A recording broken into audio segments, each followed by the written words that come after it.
Mga tiayos na kaya si Kapi. Kaya nga eh. Diyan siya.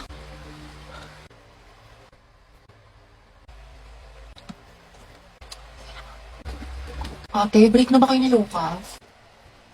Hala. Siguro ka single posting tsaka kalat shared po sa FB. Tapos mga ante, dinilit ka niya yung featured photos nila ni Lucas. Naman forever, Luca. Di ba? Sabi ko sa inyo, tapos tingnan nyo, hindi mo kasabay pumasok ngayon, himala. True, tapos kita ko din yung mga my day mo na thirst trap. Ang yummy mo doon, nakakatigas ng Ay, Kimi!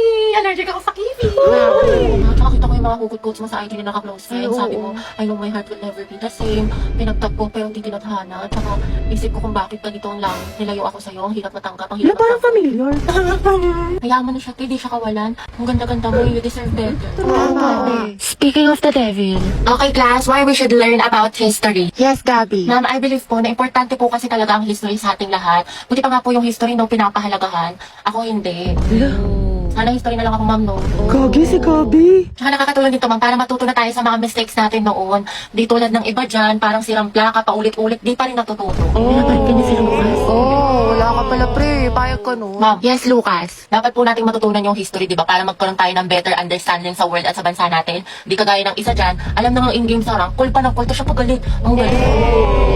Wow, palibasa kasi, kadugo mo yung girl best friend mo, mukhang jungle buff. In fairness ha, magkamukha kayo. Mga anak, history pa ba pinag-uusapan natin? Ma'am, di ba we learn history para di natin makalimutan kung saan tayo nagsimula? Di tulad ng isa dyan, anniversary namin, walang paramdam, walang chat, awit sa'yo. Ma'am, di ba history is a tool to explain problems in the past? Alam niyo mag-uusapang past, panalo na yung isa dyan. Di makamove on eh, glimpse of us yarn. Glimpse of us ka pala, Lucas eh. Go, Gabi! Pakita mo kung sino ka! Ikaw nga kung pagalingin sa paghinala at katuyuan, MVP ka na eh, road to mythical glory. Kutot mo, may bubok na itlog, iyo ka din. Kasi naman sa hininga mo amoy imbornalya. Talaga? Talago? Pangit-pangit mo, di kita babalikan. Eh di wow, eh di meow. Talago? Talaga? Hi guys!